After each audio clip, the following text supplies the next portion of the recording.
Welcome to the Browns Nation station. I'm your host, Mark Bergin. We are recording this on the Friday morning after the Cleveland Browns 35-30 win over the Cincinnati Bengals on Thursday Night Football. I'm very excited to welcome in today's guest. Many Browns fans know Paul Brown is the original coach and founder of the Browns, but my guest today is also named Paul Brown.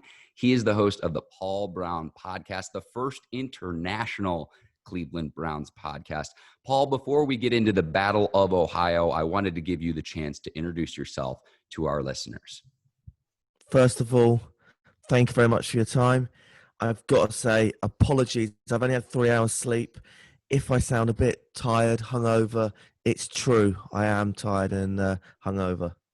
That is true dedication right there. Paul, again, before we get too far in the weeds with this game, how's the Browns following in the UK? Yeah, we've got 2 Browns backers that I know of and are well established. We've got the one which I'm part of, which is the British Bulldog Browns backers. Always a tongue tangler, 4Bs, that one.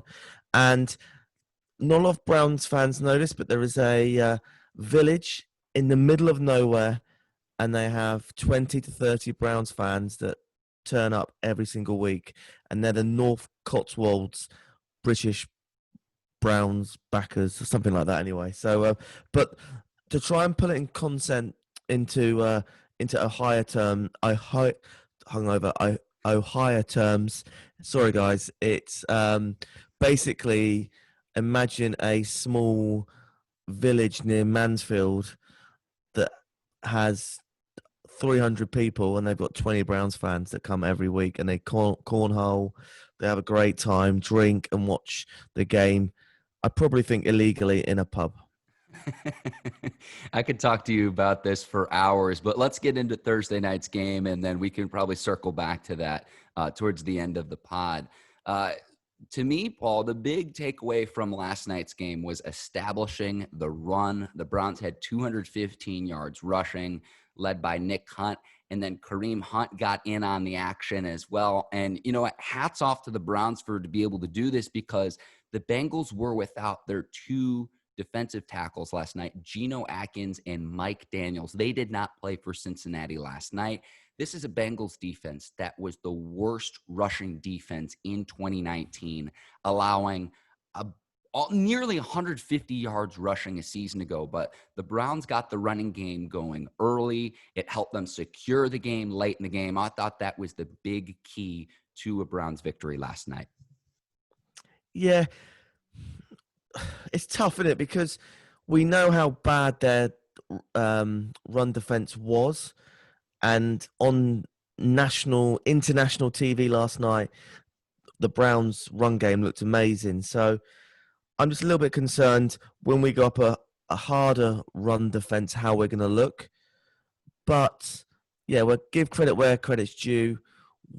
Yeah, all the Baker had to do yesterday was give the ball to Chubb or Hunt, and we'd have won the game. And I think that just opens up everything else, too, because you can see then him making a touchdown pass to Odell Beckham Jr., which I know so many fans have been clamoring about over and over and over again. And it's like, to me, if you actually want to win football games, it's getting the ground game going. And then, hey, we can all go celebrate in the end zone. And that's going to open things up in the passing game, whether that's through play action or if teams need to stack the box to either stop Nick Chubb or Kareem Hunt. That opens up things on the outside for Jarvis, for OBJ, one of the tight ends that they have. It opens up everything else in this offense. Yeah, and to contradict what I said a minute ago, it is, you need them weapons, obviously, on the passing side. You know, the defense doesn't know what's going on. Are we going to pass it? Are we going to run it? So, yeah, I thought last night, you know, in that last quarter, we were just blitzing it, you know, with the running game, and really exciting to see. I'm really excited to see how we go against the Steelers, for example, or a more of a established defense, and hopefully we have the same effects. Speaking of the defense, I thought the play of the game was Myles Garrett's strip of Joe Burrow. Burrow was also hit by Porter Gustin. Joe Jackson had the fumble recovery. The Browns get it in the red zone, and it leads to a Nick Chubb touchdown. It was his second of the game at that point. And I just hope, and I think Chubb had a memory last season. Remember, in the season finale in 2019, the Bengals held him to only 41 yards, and he had gone into week 17 as the leader in the NFL for the rushing title. The Bengals prevented him from winning that a season ago. And so Chubb punches it in for the touchdown, 124 yards on the ground last night. And to me, that was really the big play that swung the momentum of last night's game. I'm not sure if Freddie Kitchens listens to your podcast, but was it the Bengals or was it Freddie Kitchens' fault, him not winning it last year? No love for Freddie Kitchens, huh? Do you know what? This is the truth. I'm a huge Freddie Kitchens fan, and he's done everything so helpful with me in my time in Cleveland. So, yeah, I'm not putting Freddie down in any time. I never will. He turned up for a fundraiser that I hosted. Great guy. I would love to meet him again and say thank you for everything he did with the Browns. But no, more to do with, I think Freddie Kitchens could have made the choice of run Chubb a lot more in that last game, so he actually won the title. And there are some guys who are cut out to be a head coach, and then there are some guys who could be either a coordinator or position coach, and I think he fits that criteria with his decision-making last season. And we don't need to litigate all of that, but there's a reason why he's not the Browns head coach in 2020. I want to go to good call. Go ahead. You're going to say something, Paul. Go ahead. No, I think that's really fair. He obviously had the players bought into him, a football guy. And now we've got more of an analytical, process head coach, serious. You listen to his press conferences. He doesn't give a lot away. Very calculated. So, yeah, it's interesting to see the difference between the two managers. And fingers crossed, we go above 8-8 this year. Well, that was something I'm curious about because Stefanski's the one calling the plays for the Browns this season. And that was something that the team announced just ahead of the start of the season. Now, a year ago, when he was the offensive coordinator in Minnesota, Minnesota ran the ball at the third highest frequency of any team in the league last year. The only teams that ran the ball more were the Baltimore Ravens, who had that historic rushing total for a team, and then the San Francisco 49ers. All three of those teams, the Vikings, the 49ers, and the Ravens, were all playoff teams a year ago. So it just goes to show you the importance of establishing the running game, and then everything else can fall into place. I know Baker Mayfield has gotten a ton of flack from media members, from fans, but again, from my standpoint, establish the running game, and that opens up everything else from there. Yeah. Okay, we will go to good call, bad call. And it goes, my good call keeps expounding upon the point of establishing the run. Nick Chubb, when he rushes for 100 yards in a game, the Browns are 8-4, and they won yet again last night. And so during his career, he's now in his third season in Cleveland. If he gets 100 yards rushing on the ground in a game, the team is 8-4. I want to contrast that with Odell Beckham Jr., who has now had 12 consecutive games without an 100-yard receiving game. But I hear a lot of fans say, oh, well, they just need to get the ball to OBJ. And you can look, Baker Mayfield can take his, he can take some responsibility for that.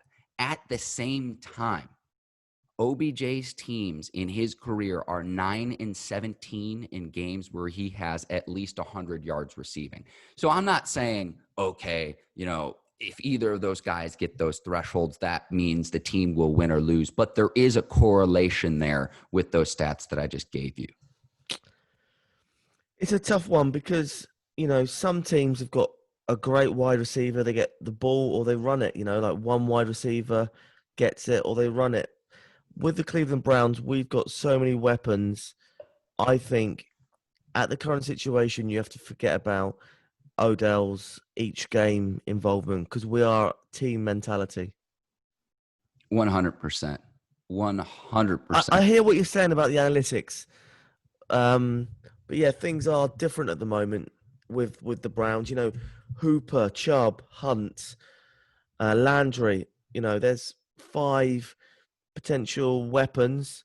You know, it's tough to get all 5 of them on the field at the same time, and you know, you just can't do it. So it's a luxury that we've got, and I personally wouldn't look into the numbers and worry if Odell's getting enough runs or not in a game. If we win or lose, that should be the key thing. Paul, I think your point about teams really important because in my eyes, it's okay, not about what I'm doing individually as a player, but what we're doing together, we as a team. Yeah. Here's a question for you though. It took Chubb 6 times to do 1 yard, roughly. Just say for argument's sake. I'm sure he ran it 6 times. It could have been 5, but we obviously went 4 and out, and then I think one of them we threw, and then I think we got it the 3rd time. Was it? You're talking down on the goal line? Yeah. It's crazy how it took Chubb. I think it was the right call. 1 yard away, running it on the 4th. What's your view there? If you can extend this, I forget what exactly the score was at that standpoint, but if you can make it from a 1-score game to a 2-score game, I think the Browns were up 8 at that point. And if you can extend your lead and make it a 2-touchdown game, to me, that's so much more valuable. And again, when they didn't convert, Cincinnati gets it very, very deep in their territory. So you're likely going to get the ball back with pretty favorable field position. I have no look when you have that loaded of a backfield, I have no problem saying, hey, we're going to try to pick this up, especially considering, again, the Bengals didn't have 2 of their defensive tackles last night. And this is a team that struggled and has struggled so much with stopping the run. I have no problem with going for it in that scenario. That kind of leads me, though, to my bad call for the game, and that was Baker Mayfield's interception. Browns are up 28-16. 3 points makes it so a field goal makes it a 15-point game, meaning the Bengals would have then needed 2 touchdowns and a 2-point conversion. He throws the interception, and to me, it's understanding the situation for where the game was late in the game. This is now 8 consecutive games for Baker with a thrown interception. That's something that I want to see him eliminate either next week against Washington or week 4 against Dallas, because against better teams, they will make you pay. The Bengals go down and score. They make it a 5-point game. Now, thankfully, the Browns ran it down Cincinnati's throats to secure victory and get to 35. But against a better team, they're going to capitalize on your mistakes. In 8 consecutive games with an interception, teams that win the turnover battle tend to win in this league, and it's just a throw he cannot make in that circumstance. So here we go. What would you have done in that situation? Either check down to a lower risk averse pass, or I would have kept running the ball. And you notice the next drive when the Browns got the ball back up 5, what did they do? They ran the ball. And it wasn't just Nick Chubb. Kareem Hunt also went off in this game, 86 yards on 10 carries. So you're getting 8.6 yards a carry from Kareem Hunt out of the backfield, not to mention what he can do if you want to run a quick pass to him, just a quick swing pass, or if you want to put him in the slot. There was no need to throw the ball down the field in that scenario. And again, it's not that Baker Mayfield can't make that throw. To me, it had way more to do with the situation of the game than Baker Mayfield's ability. And he's got to be smarter than that as a quarterback. He has to be. Well, my good and bad is probably not answering your question, but unsung hero would have been Richardson last night. Mm-hmm. I thought he was excellent last night. And the annoying thing last night was the kicks. We seen special teams. We gave away 40 yards, and then we kicked it out wide 40 yards. So every time the Bengals were starting with a real head start. I think you're spot on there with Richardson. I think Richardson, Myles Garrett, and Denzel Ward are like the three guys that I really trust on this defense. The rest of them are going to have to need to gel some as this season progresses. Now, that comes with the caveat of the team was without Olivier Vernon last night. He was out with an injury.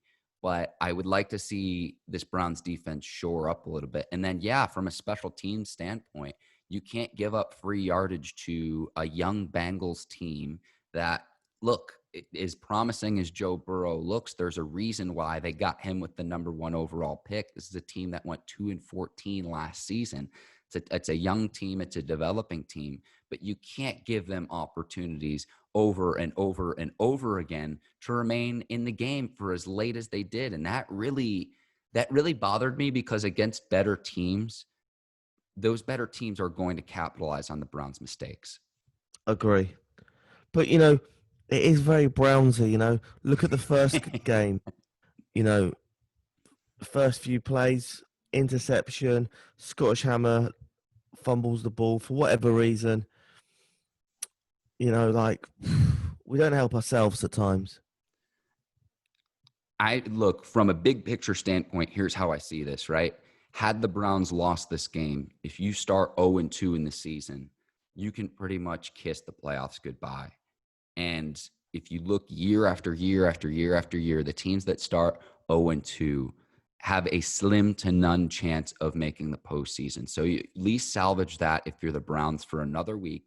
You go up against Washington in week 3, and you're in a situation potentially being 2-1 headed into the Dallas Cowboys game in week 4.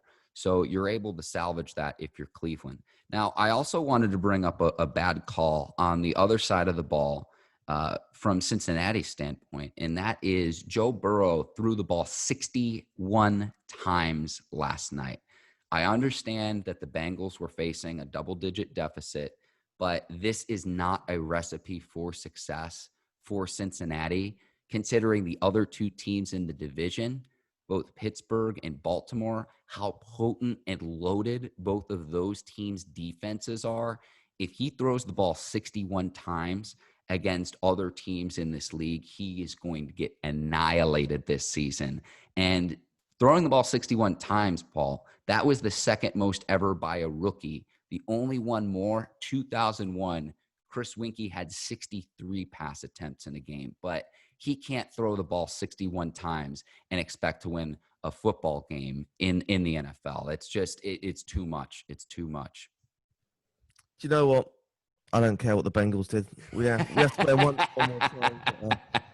I'll give Joe Burrow some positive feedback, because obviously he listens to your podcast too. I thought that, he looked dangerous. He seemed to take the ball up the field very well, very comfortably. His O-line let him down at times. But yeah, that rivalry for the division is going to be great for the next 10 years if everyone stays with their teams. Well, let me keep it there. If you were an NFL GM and you had the opportunity to either have Joe Burrow or Baker Mayfield moving forward, which guy are you picking? It's a real tough question. Are they the same draft class? I'd probably say Burrow. You take Baker with the view for the future in the aspect of he's had 2 rookie years. Now you can hopefully get the best out of him. So who you taking then? I love the way most Americans give flaky answers like I did, and you're putting pressure on me. I love that. Gun to my head, they're in the same draft class. I'm taking Burrow. That's the truth.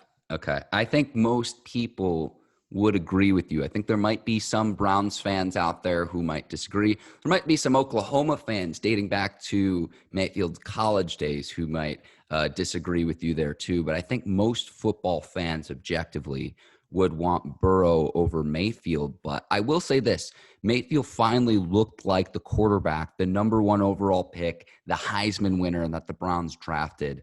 out of Oklahoma. And I thought he played well last night, if not for that interception late in the game. But I'll say this too. If the Browns can put up 35 points per game against any team, I like their chances of success this season. And you saw what the potential is with this offense, with both the two-headed monster in the backfield, spreading the ball around. I think it was, I'm doing live math here, 8 different guys had a reception last night. 8 different guys. So he spread the ball around to his receivers too. It wasn't just, oh, let me try to force feed this guy, which is something that we saw in week 1 when they were trying to get the ball to Odell Beckham. And he only has 3 receptions in week 1 against Baltimore, and he was targeted 10 times. And a lot of those throws weren't actually catchable either. So I liked seeing last night 4 receptions for Beckham on 6 targets. That's a lot better ratio compared to what we've seen in the past, because from a quarterback receiver standpoint, Beckham is as talented as any receiver in the league, but for whatever reason, he hasn't been able to develop that chemistry with Mayfield. And hopefully last night the Browns can build on that moving forward in 2020, because there's no question about Beckham's talent. Yeah, we all want Beckham to get more touches, more touchdowns, receive more. But it goes back to my original point. It is what it is. We can run to win the game. We can pass to win the game. That's the great thing about the Browns, and probably what makes us different against other NFL teams at the moment. From a defensive standpoint, was there something that you saw in this game that really stood out to you, Paul? You mentioned Richardson earlier, but I was just wondering if there was anything else that really stuck out to you. Ward's stats on paper look good. He kept a lot of the wide receivers out, but out there, I don't know. He doesn't look like first round talent. That's just my opinion. Yeah, what's your view on that, actually? Ward yesterday. Again, I look at big picture standpoint. I'll say this: the Bengals are facing a deficit, and it's like how much of this was in garbage time when the game was really out of reach. But giving up 30 points and then, what was it, 38 in week 1, I hope this doesn't become a trend because of how much pressure that puts on your offense, allowing that many points from a defensive side of the ball. Then, okay, putting your offense back out on the field and saying, this is a must-score drive. Look, on a shortened week 2, you don't have quite the same preparation you would have normally had this game been played on Sunday. The Browns found a way to get it done, and that's what I'm going to focus on. And again, you're going up against Washington in week 3. You've got more preparation for that now, having played on Thursday night ahead of the following week Sunday game. I believe that's on September 27th. So I would like to see the defense give up fewer points overall, to answer your question. However, they're able to do that. Hopefully they can get Vernon back from injury. Hopefully they can establish the pass rush, stop the run. But again, for me, the 3 guys who I know that I can trust. Okay, Sheldon Richardson. You know what? I'm probably being a little unfair. I'd throw Ogunjobi in there as well, Myles Garrett, and then Ward. Those are the 4 guys that I know that I can trust. This is a young linebacking core, and they're going to have to gel really, really quickly if this team wants chances of success. We know what Baltimore can do, and Pittsburgh's on the up and up, getting Big Ben back. And compared to a season ago, we know the Steelers have an excellent defense. Their offense is going to put it back together with Big Ben coming back from an injury. Remember about the Steelers last year? They went 800. The team didn't score more than 27 points in a single game last year. So they're going to be better than they were last year. Can you raise your level of play? And remember, this year is the first year we have an expanded playoff format. So that's working in the Browns' favor. We've got 7 teams from each conference that will make the postseason. Look, like big picture, Paul, for the Browns this season, on paper, it's like an AFC Pro Bowl roster. Are you going to put it together? Are you actually going to make the postseason for the first time since 2002. Like, big picture otherwise, what are we talking about? It's a tough one. We've got a new manager.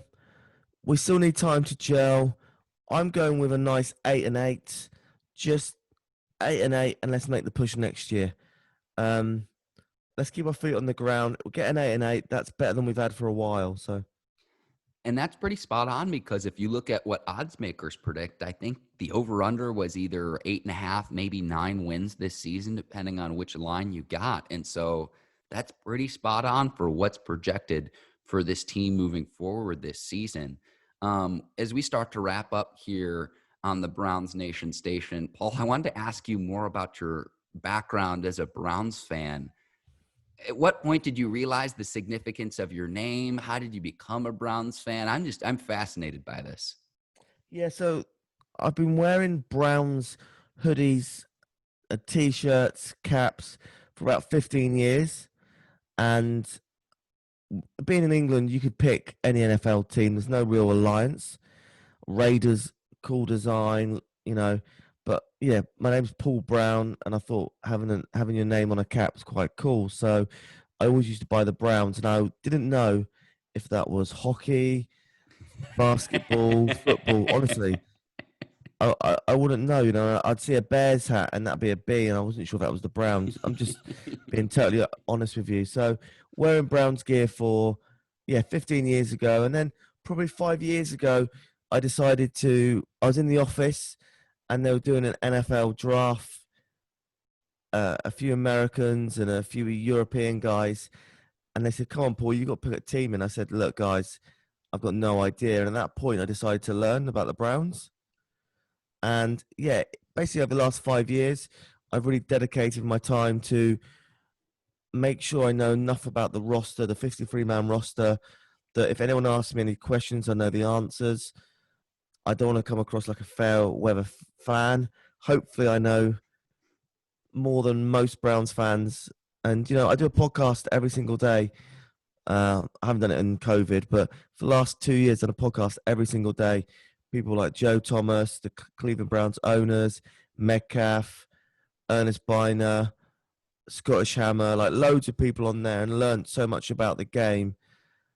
I still get confused with the rules, especially with punt returns and can it go in the end zone, like all these type of rules I still get confused with.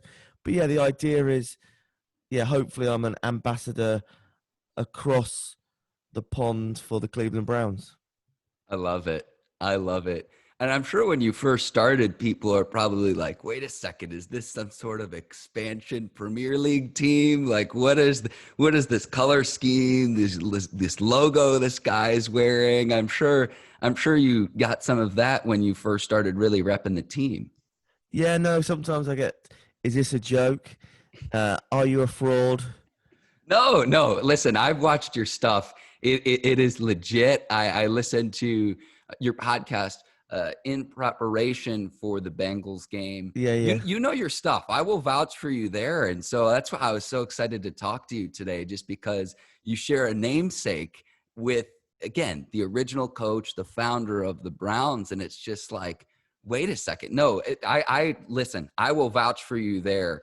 You're legit. You're legit, man. The thing is, though, and I keep this in the back of my head, if there was an American guy in England, London, talking about soccer, I'd be paranoid. So my rule is I don't dictate, I don't tell. I've got an opinion. There we go. But you guys play at high school, college, and you're born into it, and I respect that. And at times, I shut up and let you guys have your opinion on things. And that's okay. Like, my whole thing has always been this, right? Like, everyone's going to have opinions and they might differ, and that's okay. If your opinions are rooted with truths, facts, statistics that formulate the opinion, then I can have a conversation with you. But if your opinion's formed on things that are fundamentally untrue, that's where I'm going to say something. So, hey, I hear you there. I hear you there. What's your prediction for the Washington game? I like Cleveland headed in. I want to see what Washington does in week 2 because this is a football team that no one expected to beat the Eagles in week 1, and they pulled it out. So, new head coach with Ron Rivera. Dwayne Haskins got it going a little bit too. Could Washington be the sleeper in the NFC East is the big question. I want to see what Washington does in week 2, but I will say this. On the outset, I like Cleveland at home. If I had to guess what the line would be, I'd probably guess between 3 and 4 points, but I like Cleveland at home in week 3. But again, I want to see what Washington does in week 2. Was week 1 a fluke? We'll see what happens. What about you? You know what? I'd start doing my research probably 3 or 4 days before. So, yeah, let's see what they do this weekend and then make the call. But, yeah, I really hope our Browns win again. It really sets us on that angle of hopefully getting to the playoffs. I hear you there, and that's good strategy too, Paul, because the later you can do your research in this show, the more accurate the information is going to be from a statistical standpoint, from if a team has an injury or a guy is, say, questionable. Like Olivier Vernon's a perfect example last night. He was questionable going into the game, and then as soon as the game started, he wasn't playing. And so not that he's going to influence whether a team wins or loses, but that all factors into your predictions for the game. So again, I want to see what Washington does in week 2 because going into the season, no one expected anything from the Washington football team. And so we'll see what happens. That game will be on September the 27th. And on the Browns Nation station, we always have a post-game reaction. We will have a post-game reaction to that as well. Paul, thank you so much for coming on this morning to talk about the Thursday night football game. I certainly appreciate it. Where can people find your work and listen to your show? Yeah, cool. Obviously the Paul Brown podcast, but on Twitter, give us a follow, Instagram and TikTok, Paul Brown _UK. You're on TikTok. Hell yeah. You on TikTok? No. Why not? I don't think people want to see Mark Bergin dancing at all. It's just not my style. Do you dance at all? Or I want to see it. Come on. That's the classic line of give the people what they want. Exactly. Paul, you're welcome back at any time on the Browns Nation station. Thank you again for joining me this morning. Again, the Browns Nation station will be back September 27th after Washington takes on the Browns at First Energy Stadium. For Paul Brown, I'm Mark Bergin. Thank you for listening to the Browns Nation station. Go give us a 5-star review. Please rate, review, and subscribe. Again, see you after the Washington football game, and I'll talk to you then. Take care, and so long, everyone. Go Browns.